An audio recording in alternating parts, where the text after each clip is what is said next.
의도가 아니냐고 국방부에 해명을 요구했는데요. 국방부는 당시 한남동 공관 주변의 경계 강화를 위해 병력이 지원된 것뿐이라고 설명했습니다. 민정희 기자가 보도합니다.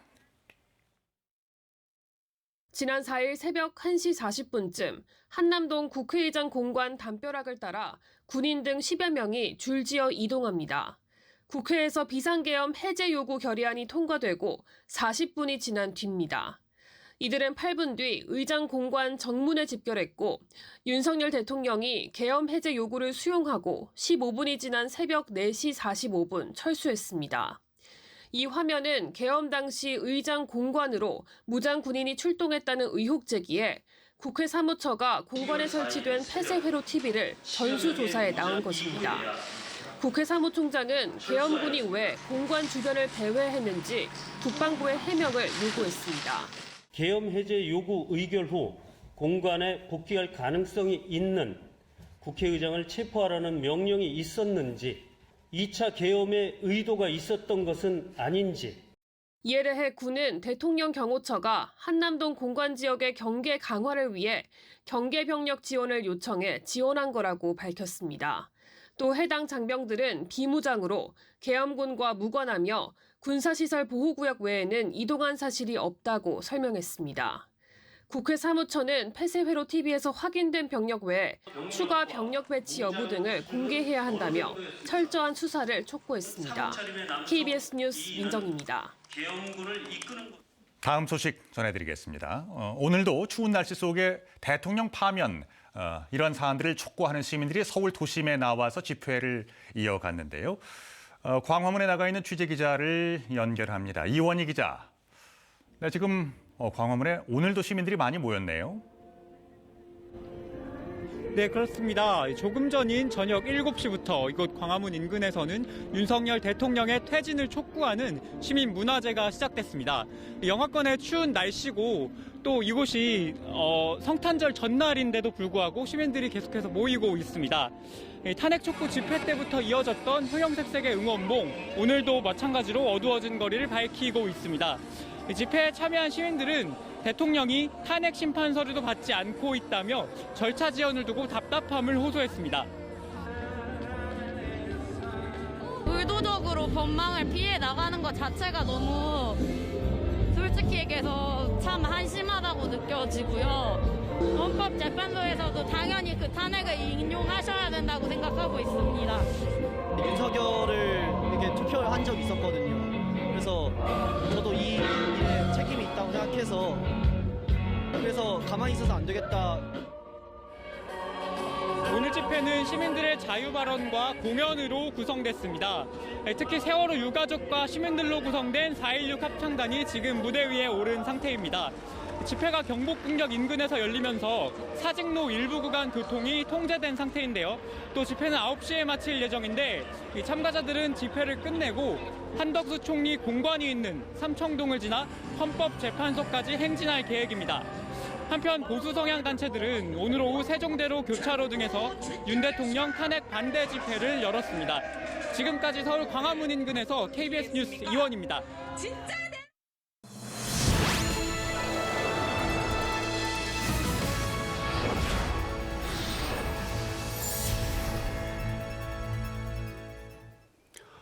여러분 안녕하십니까. 대전 세종 충남 7시 뉴스, 윤석열 대통령 탄핵 속보 먼저 전해드리기 위해서 조금 늦게 문을 열었습니다.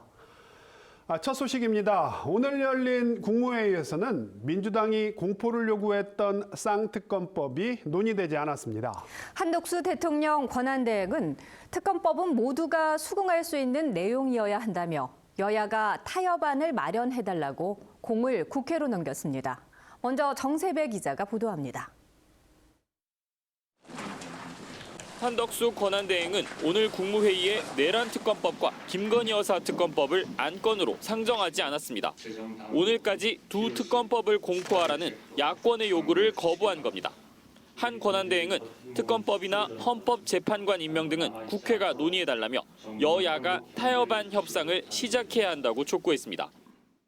법리 해석과 정치적 견해가 충돌하는 현안을 현명하게 처리하기 위해서는 무엇보다 여야가 머리를 맞대야 합니다. 특히 특검법의 경우 수사를 하는 쪽과 받는 쪽 모두 수긍할 수 있어야 한다며 이를 위해 여야 모두 노력해야 한다고 밝혔습니다. 모두 공평하다고 수긍할 수 있는 법의 틀을 만들어내기 위해 여야가 노력을 하지 않으면 대한민국에는 지금보다 한층 심한 불신과 증오가 자라날 위험이 큽니다. 이와 관련해 총리실 고위 관계자는 두 특검법안에 위헌, 위법적 요소가 있다고 본다고 밝혔습니다. 여야가 특검법 내용 수정에 합의하지 못하면 한 권한대행이 제2요구권을 행사할 수밖에 없다는 뜻을 내비친 것으로도 풀이됩니다. 한 권한대행 탄핵을 추진한다는 야당을 향해선 대단히 유감이라며 불쾌감을 드러냈습니다. 이 관계자는 미국, 일본 등 국제사회가 현 대행 체제를 지지하고 있다며 신뢰가 무너지면 경제에도 악영향을 미칠 수밖에 없을 것이라고 밝혔습니다. KBS 뉴스 정세배입니다. 한덕수 권한대행에 대한 탄핵을 예고했던 민주당이 탄핵안 발의를 26일까지 미루기로 했습니다. 헌법재판관을 임명하는지 여부를 보고 탄핵안을 발의할지 결정하기로 한 건데요. 국민의힘은 민주당이 헌법마저 무시하는 입법 독재를 계속하고 있다고 날을 세웠습니다. 김청윤 기자가 보도합니다. 더불어민주당이 한덕수 대통령 권한대행 국무총리를 향해 조속히 헌법재판관 임명에 나서라고 촉구했습니다. 오늘로 예고했던 한대행 탄핵안 발의는 26일까지 임명 여부를 지켜본 뒤 결정하겠다고 밝혔습니다. 민주당은 한 대행이 비상계엄 선포 전 국무회의 소집 등으로 내란에 가담했고 상설특검 지연 등 내란 수사를 방해해왔다며 탄핵 사유가 충분하다고 주장했습니다. 내란 수사가 어떻게 타협의 대상이 될 수 있습니까? 한덕수 총리의 말은 시간을 지연해 내란을 지속시키겠다는 것 외에 달리 해석할 길이 없습니다. 국민의힘은 민주당의 행보에 헌법마저 무시하는 입법 독재의 절정이라고 반발했습니다. 야당의 탄핵 추진은 보수 진영의 내란 낙인을 찍는 동시에 이재명 대표 선거법 2심 판결 전에 대선을 하겠다는 의도라고 비판했습니다. 그러면서 한 대행은 대통령 권한대행인 만큼 대통령 탄핵 요건과 동일하게 처리돼야 한다고 주장했습니다. 국회에서 2분의 1 이상의 찬성이 있다고 하더라도 이는 명백한 헌법 위반이므로 한덕수 권한대행은 지금과 똑같이 국가와 국민을 위해 직무를 변함없이 수행해야 합니다. 우원식 국회의장은 한 대행이 내란 혐의 특검법과 김여사 특검법을 여야 협상 대상으로 규정한 건 잘못이라고 비판했습니다. 오늘 오후 긴급 기자회견에 나선 우원식 의장은 최근 국정 불안정성이 지속되는 건 한 대행을 중심으로 헌법과 법률에 따른 국정 운영의 대원칙이 흔들리고 있기 때문이라고 지적했습니다. 또 민주당이 추진하는 한 대행 탄핵 소추에도 우려를 드러내면서 탄핵이란 최악의 상황을 피하려면 특검법 처리와 헌법재판관 임명 책무를 성실히 수행하라고 촉구했습니다. KBS 뉴스 김청윤입니다. 국민의힘이 탄핵 정국 속에 당을 재정비할 비상대책위원장에 수도권에서 오선을 한 권영세 의원을 추대했습니다. 당의 화합과 쇄신의 적임자라는 평가도 있지만 친윤 색채가 강하다는 우려도 나오고 있습니다. 우정화 기자가 보도합니다. 윤석열 대통령 탄핵안 가결 이후 지도부 붕괴 사태를 겪은 국민의힘. 오늘 의원총회를 열고 비상대책위원장으로 권영세 의원을 추대했습니다. 새로운 비대위는 국정안정과 당의 화합과 변화라는 중책을 맡아야 합니다. 어느 때보다 풍부한 경험과 즉시 투입 가능한 전략이 필요합니다. 권 의원은 새누리당 사무총장 등을 역임한 5선 중진으로 윤석열 정부 대통령직 인수위원회 부위원장과 통일부 장관을 역임했습니다.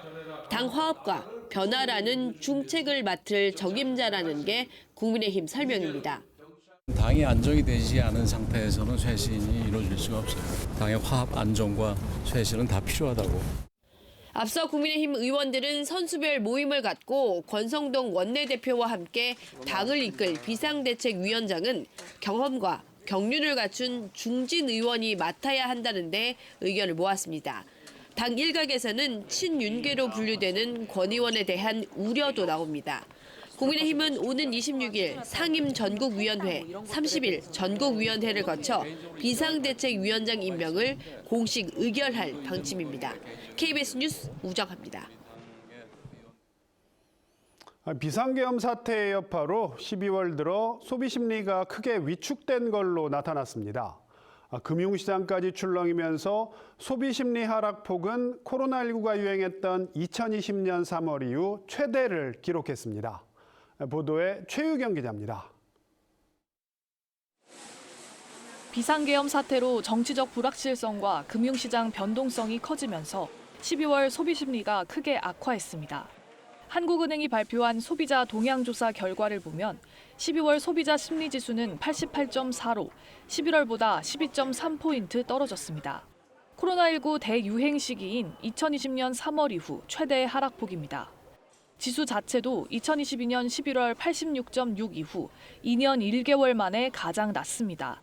특히 11월과 비교하면 소비자 심리지수를 구성하는 6개 지수 중 현재 경기 판단이 눈에 띄게 하락했습니다. 향후 경기 전망도 2022년 7월 이후 가장 큰 폭으로 떨어졌습니다. 한은은 미국 대선 결과에 따른 수출 둔화 우려에 더해 이달 초 비상계엄 사태가 지수 하락 요인으로 추가됐다고 설명했습니다. 그러면서 정치적 불확실성이 얼마나 빨리 해소되고 안정을 찾아가느냐에 따라 소비심리 회복 속도도 결정될 거라고 내다봤습니다. 한편 12월 주택가격 전망지수는 103으로 11월보다 6포인트 하락했습니다. 아파트 매매 가격 상승세의 둔화와 서울 아파트 매매 감소 등의 영향으로 분석되는데 10월부터 석 달 연속 내리막입니다. 금리 수준 전망지수는 98로 11월보다 5포인트 상승했습니다. 한은이 10월에 이어 11월에도 기준금리를 낮췄지만 가계대출 관리 강화에 따른 대출금리 상승 등이 영향을 미친 거로 보입니다. 향후 1년간의 물가 전망을 나타내는 기대 인플레이션율은 2.9%로 원달러 환율 급등과 공공요금 인상 우려 등으로 11월보다 0.1%포인트 올랐습니다. KBS 뉴스 최경입니다. 성탄절을 하루 앞둔 오늘 경기 양주시의 한 공터 주차된 차량 안에서 일가족 4명이 숨진 채 발견됐습니다. 차 안에서는 수억 원대의 빚으로 힘들었다는 유서가 발견됐습니다. 공민경 기자의 보도입니다.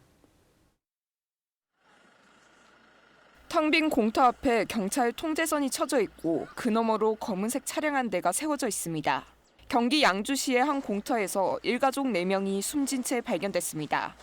3대 상태 다하고 무백과하고 수적으로 희귀 반응이 없는 상태로 확인되고 있어요. 오늘 오전 경찰로 지난 21일부터 모르는 차가 움직이지 않고 계속 주차돼 있다는 행인 신고가 접수됐습니다. 현장에 출동한 경찰이 차 안을 확인해 보니 40대 부부와 11살 아들, 5살 딸이 숨져 있었습니다. 차 안에는 가연성 물질을 태운 흔적과 수면제 포장지도 발견됐습니다. 경찰은 부부가 직접 작성한 걸로 추정되는 유서도 발견했는데 수억 원대 빚으로 힘들었다는 내용이 담긴 것으로 전해졌습니다. 숨진 일가족은 지난달 양주시에 이사 온 것으로 알려졌습니다. 경찰은 빚 문제로 부부가 극단적인 선택을 했을 가능성에 무게를 두고 정확한 사망 시점과 사망 원인 등을 밝히기 위해 국립과학수사연구원에 부검을 의뢰할 예정입니다. KBS 뉴스 공민경입니다. 본격적인 추위에 계절성 감염병이 기승을 부리고 있습니다. 특히 독감 환자가 눈에 띄게 늘면서 보건당국이 독감 유행주의보를 발령했는데요. 백신을 접종하고 손 씻기와 마스크 착용 등 개인 위생 관리에 나설 필요가 있습니다. 보도에 조정아 기자입니다. 대전의 한 어린이 병원. 진료를 받으려는 환자와 보호자들로 북적입니다. 발열이나 기침, 인후통 등 독감 증세를 호소하는 경우가 대다수입니다. 기침할 때는 안 아팠는데 이제 오후에 누워서 쉬고 있는데 갑자기 온몸이 뜨겁고 어지럽고 그래서 열 태우기를 재봤더니 고열이 너무 나가지고 병원에 왔어요. 최근 2주 동안 이 병원에서만 하루 평균 100명이 넘는 독감 환자가 나왔는데 대부분 전염력이 강한 A형 독감이었습니다. 내과와 이비인후과 등에도 독감 환자가 날마다 밀려들긴 마찬가지. 최근 질병관리청은 독감 유행주의보를 발령했습니다. 감염자와 의심 증상을 보이는 환자 숫자가 인구 1000명당 8.6명을 넘으면 유행으로 판단하는데 지난 8일부터 14일까지 13.6명을 기록했습니다. 특히 단체 생활을 하는 어린이와 청소년의 감염이 두드러졌습니다.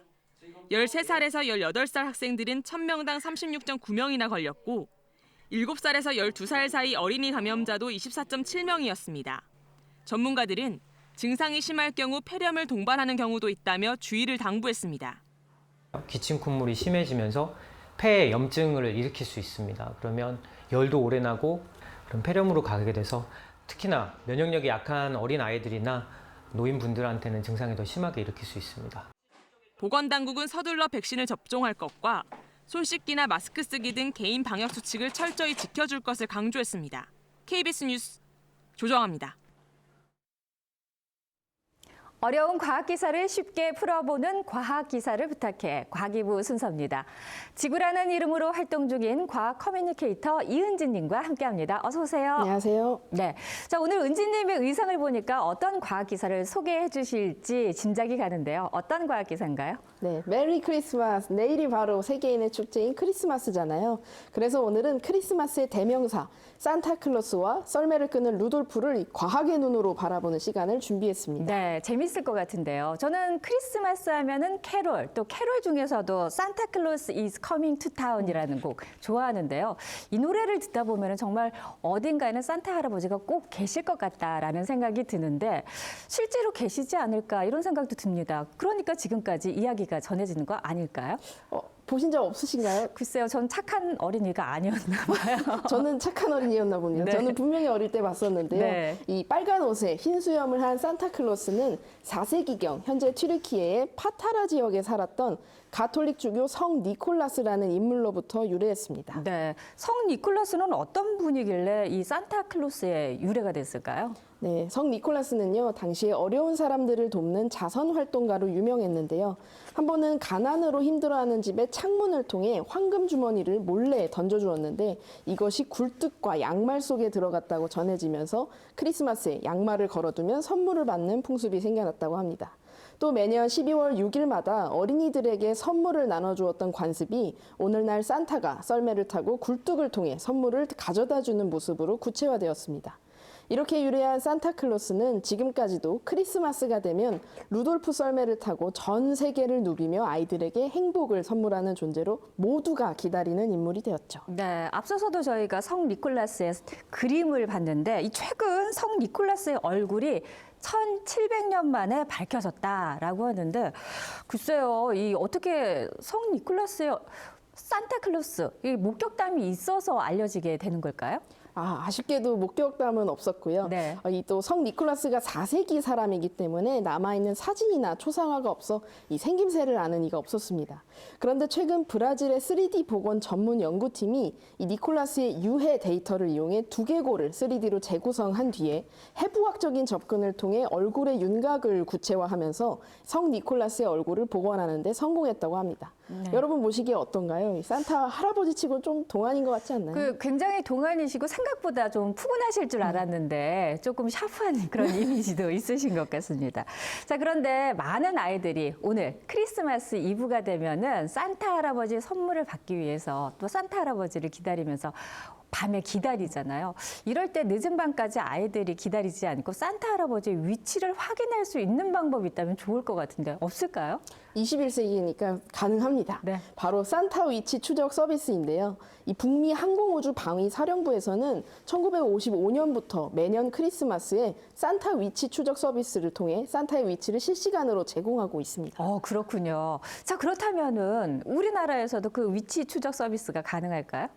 네, 그 북미 항공우주 방위 사령부에서 지난해부터 산타 위치 추적 서비스를 한국어로도 제공하고 있는데요. 산타 추적 홈페이지를 통해 한국 시간을 기준으로 오늘 오후 6시부터 인공위성, 고출력 레이더, 제트 전투기 등 이 최첨단 과학 장비를 이용해 추적한 산타클로스의 위치를 확인할 수 있습니다. 네, 자 그렇다면 저도 올해는 꼭 만날 수 있기를 기대를 해보면서 그 산타클로스와 함께 같이 따라다니는 영혼의 단짝. 저희가 루돌프를 얘기하지 않을 수가 없는데 이 루돌프가 코가 빨갛잖아요. 근데 노래 중에서도 루돌프 사슴코라고 얘기를 하는데 루돌프가 사슴이 아니다라는 얘기가 있는데 맞나요? 아, 맞습니다. 많은 분들이 사슴으로 알고 계시는데요. 루돌프는 사실 술록입니다. 이 루돌프 술록 코가 빨간 이유는 네덜란드의 한 연구팀에 의하면 사람보다 약 25% 많은 모세혈관이 있어서라고 주장을 하는데요. 모세혈관이 많기 때문에 이 추운 날씨에 체온을 유지하는 데 더 유리하고 이로 인해서 코가 빨간색을 띨 수 있다고 주장했습니다. 그러나 모든 술록의 코가 다 빨간 것은 아닌데요. 이 노르웨이 연구팀에 따르면 술록의 코에 자주 기생하는 기생충에 의해서 술록의 코가 이례적으로 붉어질 수 있다고 합니다. 그러니까 루돌프 코가 유독 빨갛게 빛나는 이유는 아마도 루돌프가 기생충에 감염되었을 확률이 높은 겁니다. 그렇게 예쁜 코가 너무 의외의 이유 때문에 빨개졌다고 하니까 좀 놀랍기도 한데, 그 혹시 그러면은 이 루돌프가 암컷인지 수컷인지 이렇게 묻는 분들도 계시더라고요. 제 생각에는 왠지 이 썰매를 끌어야 하고, 또 무거운 선물도 날라야 되니까 당연히 수컷이지 않을까 이런 생각이 드는데 그 부분은 어떤가요? 그 역시도 과학적으로 알 수 있는데요. 이 술록의 성별은 뿔을 보면 알 수 있습니다.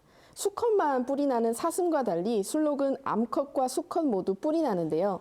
수컷의 뿔은 매년 탈피를 거쳐 늦가을에서 초겨울 사이 다 빠지고 봄에 다시 자라나고요. 암컷의 경우는 겨울 내내 뿔을 유지하다가 봄에 출산 후 탈피를 시작합니다. 그런데 산타의 썰매를 끄는 술록들은 모두 크리스마스에 뿔이 있잖아요. 고로 산타의 썰매를 끄는 술록은 모두 암컷이라고 할 수 있겠습니다. 네. 자, 그런데 저는 궁금증이 하나 더 있는데 앞서 말씀하신 것처럼 이 산타클로스와 루돌프가 매년 크리스마스 이브에 전 세계 어린이들에게 선물을 주려면 굉장히 바쁘게 움직여야 될 것 같은데 그게 하루 만에 가능할까요? 실질적으로? 그거 역시 그 비결 역시 과학에 있는데요. 루돌프 썰매가 아주 빠르기 때문입니다. 2009년 스웨덴 괴텐버그 대학교 연구팀에 따르면 산타가 전 세계 1억 5천만 명의 어린이집을 방문한다고 가정했을 때 산타의 썰매는 초속 90km로 움직여야 한다는 계산 결과가 나왔는데요. 이 속도는 빛보다 3배나 빠른 수준입니다. 이론적으로 생각해보면 빛보다 빠른 속도로 움직일 경우 시간 팽창이라는 게 발생하면서 이 산타의 시간만 느려지게 되는데요. 수많은 집을 짧은 시간 안에 방문할 수 있는 산타의 비결은 바로 상대성 이론에 있는 것이죠. 네, 많은 아이들이 궁금했었는데 이걸 물리학으로 설명을 하면은 이해할 수 있겠다라는 말씀이신 것 같습니다. 이 무엇보다도 빛보다 빠른 속도로 움직인다면 우리 한국에 왔을 때도 정말 빨리 지나갈 텐데 눈 부릅뜨고 잘 기다려 봐야 될 것 같습니다. 자, 지구님도 즐거운 크리스마스 보내시고요. 오늘 소식은 여기까지 듣겠습니다. 고맙습니다. 네, 고맙습니다.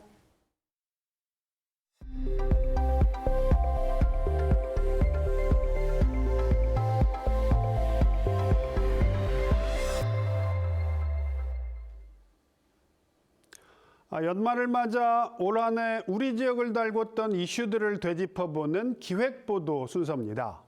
올해는 유례를 찾기 힘든 폭염과 폭우, 폭설이 지역 곳곳에 큰 상처를 남겼는데요. 이젠 이상기후를 넘어 기후재난이라는 말까지 나오는 만큼 일상을 지킬 대책 마련이 시급한 상황입니다. 박연선 기자가 정리했습니다. 유난히 길고 더웠던 올해 여름. 7월 중순부터 8월 말까지 길게는 40일 넘게 폭염특보가 이어지면서 최장 기록을 경신했습니다. 기상학적으로 여름이 한 해의 절반가량을 차지할 정도로 확장됐다는 분석도 나왔습니다. 이미 4월이 되면은 30도가 넘어가는 이런 날들이 종종 나타나고 25도 이상인 날이 일상화가 됩니다. 그리고 이런 날들이 11월까지도 가는 겁니다. 기후와 밀접한 농작물은 직격탄을 맞았습니다. 배와 사과의 표면이 길게 갈라지는 열과가 속수무책으로 발생했고 수확을 포기해야 했습니다. 특약이나 어떤 부분에 대해서 좀 연구를 대책 강구를 좀 해주셨으면 하는 바람입니다. 밤사이 시간당 100mm 넘게 쏟아진 폭우에 농경지와 마을이 구분 없이 물에 잠기고 산사태 등으로 3명이 목숨을 잃었습니다. 대전 도심에 유등교가 침하해 세 다리가 놓일 때까지 불편을 피할 수 없습니다. 이 손님들 지금 터미널 가야 되는데 이쪽으로 지금 이렇게 갈라지니까 많이 막히죠. 원래는 이렇게 안 막혀요 여기. 첫눈마저 재난이 됐습니다. 하루 만에 20cm 넘는 습기 많은 눈이 내리면서 축사와 비닐하우스가 무너져 내렸고 겨울 초입에 특별 재난 지역이 선포됐습니다. 진흥에서 27년째인데 문이 이 정도 하우스가 무너질 거라고 생각을 못했어요. 정말로요. 우직근 그러나요? 그래서 처음에 저게 나무가 부러지는 소리인 줄 알고. 더 이상 이상기후가 아닌 일상화된 기후에 맞는 맞춤 대책이 시급한 이유입니다. 극한 폭염이나 추위 또는 폭우가 내리는 일이 잦은데요. 기후변화에 대응하기 위해서는 지역별 특성에 맞는 시설 개선, 기준 강화 등이 필요할 것으로 보입니다. 이미 와버린 기후재난 시대. 기후변화를 늦추려는 노력과 동시에 기후 적응을 위한 제도와 예산이 집중될 필요가 있습니다. KBS 뉴스 박연선입니다. 이 광역경제생활권, 즉 충청권 메가시티 형성을 위한 충청광역연합과는 별개로 완전한 행정통합을 선언한 대전과 충남의 움직임이 본격화되고 있습니다.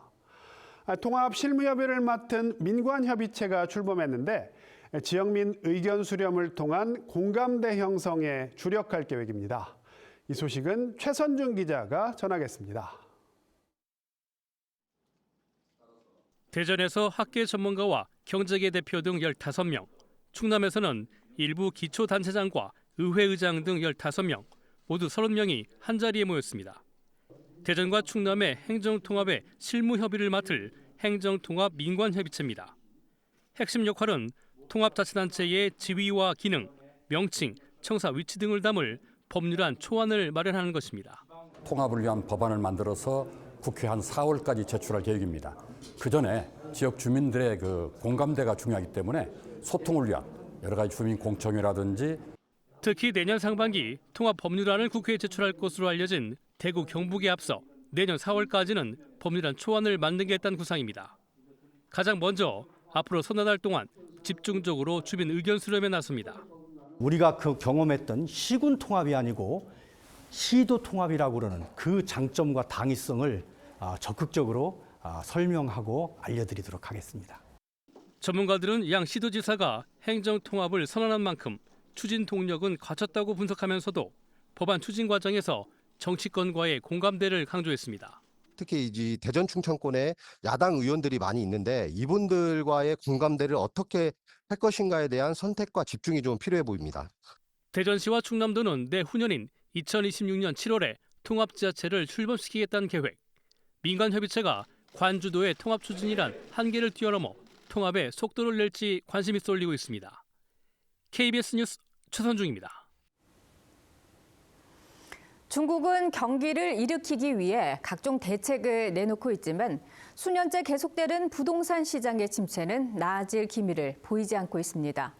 이번에는 중국 4위 부동산 개발업체의 디폴트, 즉 채무 불이행 가능성이 커지고 있습니다. 베이징에서 김효신 특파원입니다. 중국 4위 부동산 개발업체 완커가 광종성에 분양한 아파트 단지입니다. 올해 9월 입주를 약속했지만 아직도 공사가 마무리되지 못했습니다. 분양을 받고 이삿날을 기다리던 이들이 몰려들었지만 항의 말고는 뾰족한 방법이 없습니다.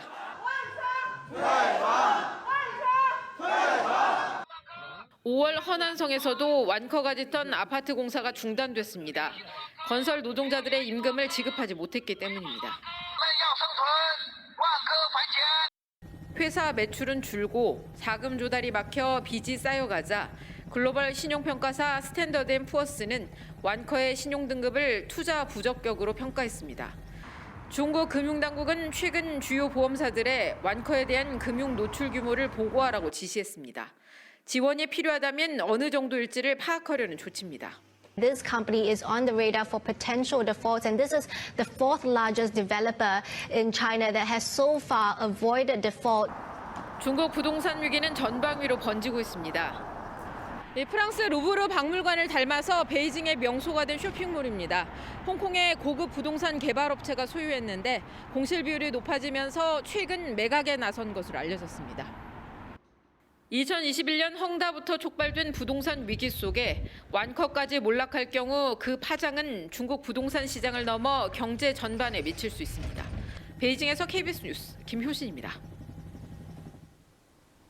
다음은 KBS의 이웃돕기 성금을 보내주신 분들입니다. 주식회사 한성넥스 800만 원, 주식회사 제일산업 500만 원, 박주홍 씨께서 200만 원을 기탁하셨습니다. 주식회사 서진기계 100만 원, 부여군 부여읍 새마을 분협회 100만 원, 송기선 씨께서 100만 원을 보내주셨습니다. KBS는 이웃돕기 성금을 접수하고 있습니다. 모금 기간은 내년 1월 말까지입니다. 성금을 보내주신 분들께 감사드립니다.